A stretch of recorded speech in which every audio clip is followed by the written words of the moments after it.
வாத்துமா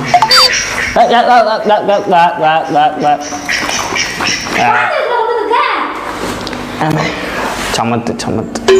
என்னம்மா சும்மா பெட்டு படுத்து தூங்க வைக்கலாம்மா இது எதுக்குமா எடுத்துட்டு வருவாங்க சமைக்கலாம் அந்தம்மா பிரியாணி ஆமாம்மா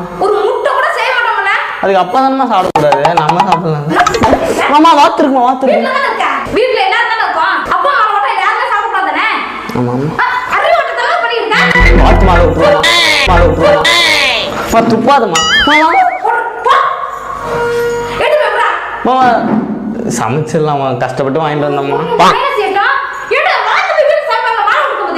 சரி நான் வெளில சமைச்சு எடுத்துட்டு வரேன் மறக்காம அந்த சப்ஸ்கிரைப் பட்டன் மட்டும் அழுத்தி விட்டுருங்க.